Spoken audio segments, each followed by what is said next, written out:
everybody, it's Hiiro here. Hope you're doing well. So I have here a sample of what it would be like to be in a Yin Yoga class with me. Just a little quick tidbit about Yin Yoga. Yin Yoga is a deep stretch practice that focuses on the fascia, or the connective tissues of our body. So these tissues are plastic in nature and require long held stretches, anywhere between 3, 5, or 10 minutes, depending where we are stretching that part of the body. Usually Yin Yoga traditionally is more in the lower body, so from our lower abdominal abdomen down through the feet. So lots of hip stretching, lower back, and spinal stretching. Yin has also evolved over time since it's become more known and popular in the Western and Eastern cultures of yoga and in the studio environment. And it can be done any time of the day. Usually it is promoted in the evening because it's a really great way to relax, and it does chill you out and let you relax to go to sleep and to unwind your evening. But Yin is actually also offered in the morning. Like any practice, like restorative or Hatha, Vinyasa Yoga, Kundalini, any time of the day that we can practice is a phenomenal way to give ourselves that time and that clarity. So with the Yin practice, it's actually meant to be done in the morning, because when we go to bed and we wake up, there's all this fuzz around the fascia and the tissues. So when we get kind of achy or creaky or sticky or stiff, that is actually the fascia that we are helping to stimulate and open up in Yin Yoga that we want to help get in the morning and also in the evening if it was an ideal world. So Yin Yoga is offered a lot in the evening, but it can be done any time of the day. So it's a passive practice, but there is a lot of engagement that can happen through letting the body go. So we can have that slow, gradual shearing, so pulling, compression, or twisting and rotation of the muscle fibers and tissues. So I'll show you a variation and some options of how Yin Yoga can be part of your practice, and some of the postures that are part of the original Yin Yoga syllabus. So I'll show some variations of hip opening, spinal opening and release, and some other things I like to show and provide for my Yin students. So starting in seated, turning the palms up, and take the palms to heart center now. And so love to start with rubbing the palms together to get the hands warm. Wakes up the energies in the meridian lines of the body. The meridians are the energetic lines in traditional Chinese medicine and acupuncture, acupressure. And Yin Yoga provides some background from Taoism and Tai Chi. So we're waking up some of the energy lines of the meridians through all the organ pairs of the body, through the fingertips. And then bringing the palms to the center of the heart, allowing that heat to pulsate in these little resistances back and forth, as if we're making a ball of energy. So this is a hot hands, metta, loving kindness meditation. And so you can do this for a few moments. And then eventually the ball will get bigger and bigger and bigger. It could be energetic, it could be a color, it could even be a thought or a feeling that only you feel. And then when you build that heat, you might start to really move your arms around and feel like you're holding almost like the crystal ball or a globe in your hands. And then if you need something in your body where you want to place that energy, then you can place it over your heart, your neck, cup your eyes, or send it somewhere out around you or to somewhere in the ether, so somewhere outside of yourself, outside of the space you're in, to someone that you need to show love or that might need your affection, and to know that you're there taking care of them. So then bringing the hands to heart center and bowing the chin to the chest. So we'll start with a posture which is butterfly, Baddha Konasana, so it's a hip opener, external hip rotation. In Yin Yoga, you will usually have some blocks to use at the bare minimum. Yin is usually not used with props unless if it's to help support the body in a way to help encounter a posture more effectively, or if there's an injury that a student currently has, then using props will help prevent the injury from getting exacerbated or getting worse. So props are completely optional in yin as far as I would classify, but I always try to recommend having your chip foam block, which is the one that we're sitting on, your foam block, 2 foam blocks is ideal, one of these at the bare minimum. And then using your bolster is also great for support if needed. So making sure it's still indeed gravity and stretch and pull without the restorative element, but the bolster can be used to help support the opening through the fascia. So in butterfly, you can take your soles of your feet together with your feet towards your pelvis for more of an inner thigh adductor stretch. You can also take it more in a diamond shape, Tara Baddha Konasana. Tara is a deity, god, and you can have more of a hamstring stretch. So, for example, my left knee is kind of not liking this right now. So what I can do is I can take the blocks underneath my knees and support, and then I can take the hands on my feet and lift my chest for a bit of leverage, and exhale round and fold. It's okay for the head to be held or suspended as long as the neck doesn't feel like it's pinching or losing any sensation. But again, you can also use your blocks or even float your fists and let yourself hover. And so you'd hold butterfly in the yin context for about 5 minutes or so. That's usually a healthy range of motion to find that what we call the intelligent edge. So that ability to have the posture meet and brush up any resistance without pain. And so there's that slight nudge to increase the length of the tissue and the ability to have the range of motion, or ROM, continuously developed until it reaches maximum range of motion. Same with inhale, exhale.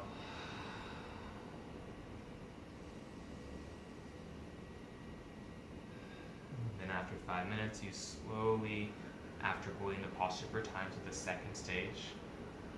Third stage is coming out. First stage would be coming into the posture. We call these the tattvas of yin yoga, the 3 elements or stages of a posture. Come up, let the blood settle, let the body settle. Knees come with the hands, bringing the knees into touch. And then any kind of gentle active movement to let the blood circulate the body to continue to stay mobile. So windshield wipers is a very simple and usually accessible for most students. Good. So that's an example of taking a hip opener for the inner thighs. And then eventually in yin yoga, like any other practice, you counter the posture with an outer hip stretch, but you don't have to always do it in the opposing muscle group in yin as quickly, as long as you get it in the time you're practicing that sequence. So I'll shift around now and show you the other forms of postures we can do in a yin practice. So you can do butterfly. And then I always love doing a mounting heart. So mounting heart is where you start from your hands and your knees. You walk your hands forward and then rest the chest between the arms as your hips continue to reach up to the ceiling. Now, most will need a block, even a soft chip foam block, beneath the forehead so you don't compress your neck and your upper spine and your shoulders. So then you would hold this for 5 breaths and then settle down and hold for about 3 to 4 minutes, depending on your back and your shoulders. This gets right into the rhomboids, the shoulder blades, so your scapula. It's also a beautiful preparation for downward facing dog. We call this extended puppy in more of a hatha or vinyasa practice. And then to come out, walking the hands underneath. Round the spine to counteract the back bend, so you find flexion from extension. Go side to side, side flexion, a little bit of cat and cow.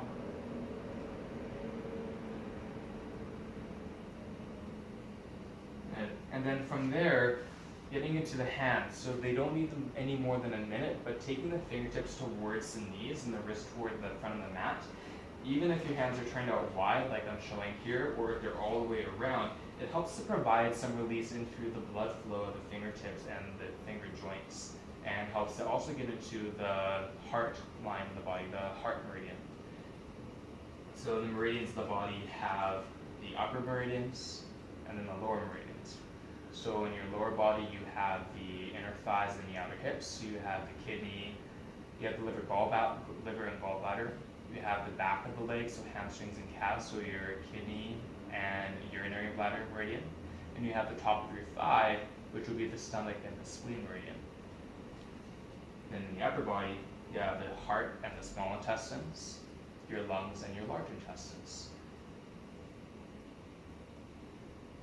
Then from the upper body meridians, you have the governing vessel and the pericardium. So the back line of the body through your spine, governing vessel, and the pericardium, so the heart. And all the circulation. So then after about a minute or so, bring the palms forward, shaking up the wrists, getting a little bit of movement through there. Awesome. And then when we come out of the hand stretch, coming into a toe squat. So this helps to open up the meridians of the entire body, but also all of the energy lines in general. So if this is too much to be on the knees, and I'm using a thick B mat, which is a great mat actually, you can take your chip foam block and kneel, and that's going to give a little more support so you don't crush through your feet. When you bring yourself into your toe squat, you can take the arms up overhead, find a gentle left elbow over right elbow, taking your hands around opposite shoulders, the compound the stretch, and then take the left ear to the left shoulder. And then you would cross the opposite way and bring the right ear to the right shoulder. So opening up the gateways of the hands, the feet, the spine, so that way the hips and the torso, the low back can get even more benefit from holding longer postures. So then you'll come off there, take the block to the side, knees will touch, fingertips behind you, press down through the tops to feel like you're a cobra or up dog, and find an ankle stretch. You hold for about 10 breaths, about half a minute max. The knees can come all the way up if you have the strength and you have the range of motion, but I recommend keeping them quite low until your body knows where it can be shifted and moved and placed. Then you come back to your shins, tap the tops of your feet out, stretch your leg back one at a time, and then starting to ease into the child's pose. So, like butterfly, child's pose, inner thighs, soft rounding up the spine, stacking the forehead on the palms or the fists you can take as well.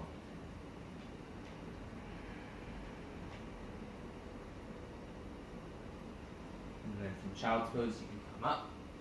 And then from coming into child's pose, coming out of child's pose, and then finding a outer hip stretch, so that counter. So a few different variations can be seated, thread the needle, so crossing your right ankle over your left thigh. Left foot can be as far out in front of you or as below you as you like. And you can also come onto the floor, or again, like in restorative, you can do yin at a wall and use the wall as support to get the deep stretch. Hands can come in front of the shin, below the knee, or in front of the hamstring, behind the calf, underneath the knee pit. And you can hold that for about 5 minutes or so. Switch sides.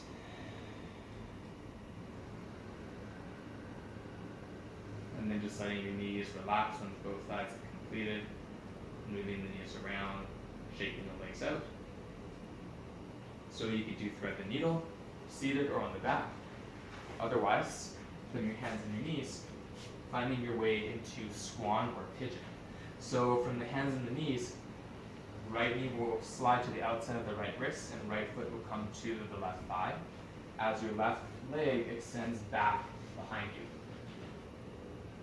It's common to also use a chip foam block or a foam block beneath your hip, your glute, and then you might come down to the forearms, stack the fists, so forth, so pigeon.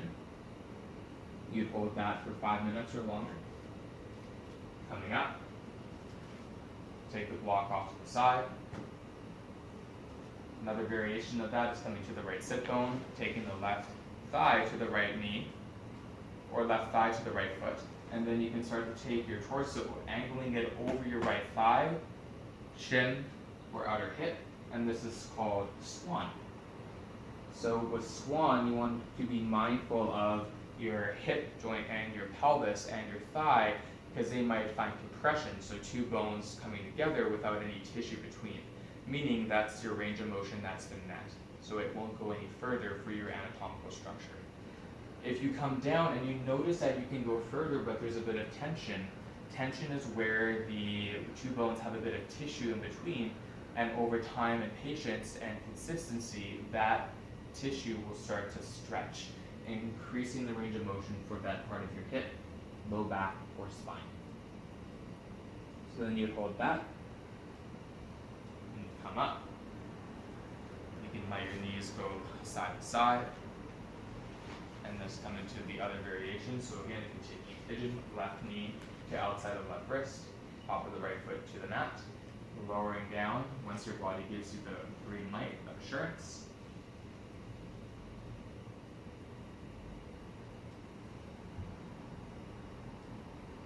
Again, if you wanted to try swan, you can carefully come to the outer edge of your left hip sit bone. Left foot comes to the right thigh. You'll inhale and exhale, coming down over that left thigh, shin, calf, knee, so forth. You'd inhale, coming up. You can again take more windshield wipers so you release both sides. Always feels good, I find.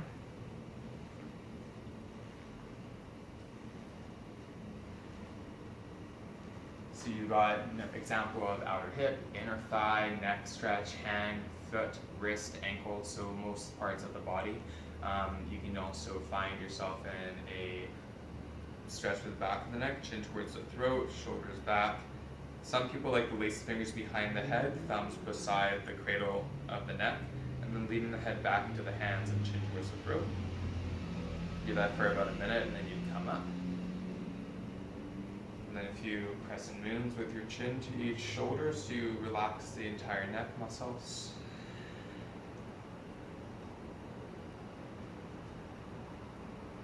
And then we'll find our way down to the back.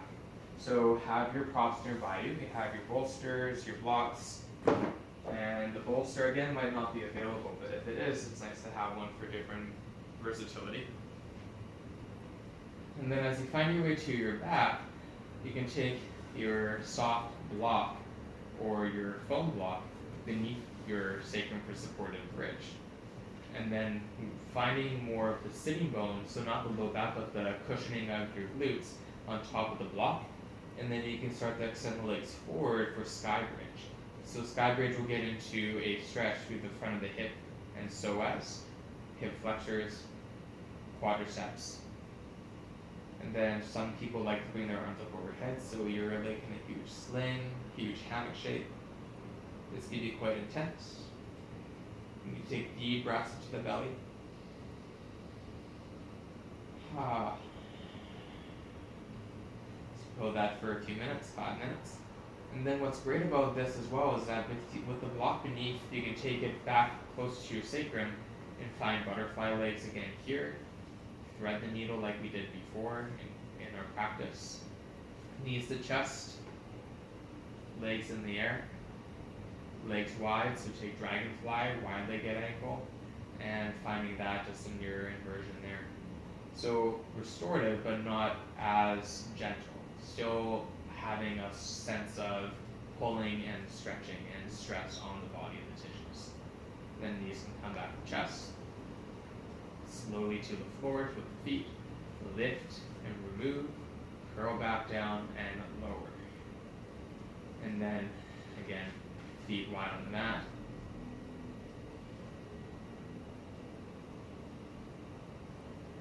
And then from there, finding a twist, you can take your knees right into a very gentle windshield wiper twist. Option to take your right foot on your left thigh and letting that be for extra weight. If you notice you need some support beneath a floating shoulder or hip, you can always take one of your blocks and place it beneath her so that way you don't cause any extra stress or pressure underneath the body. So then you would inhale, come back, windshield wiper a little bit, knees to chest, shake out the legs, and then let the knees fall to the left. Have a bit of support like you did the first side, block beneath the sitting bone, left foot might come over the right thigh with the knee.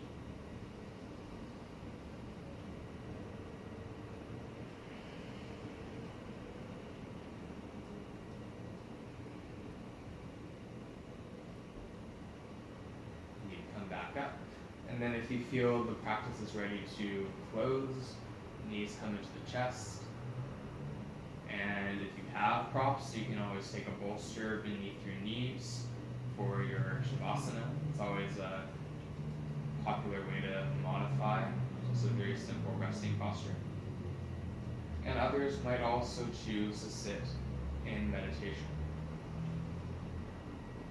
And so Shavasana, definitely I like the whole Shavasana for a minimum of 7 to 8 minutes. 10 minutes would be ideal, so you have the ability to really get in there.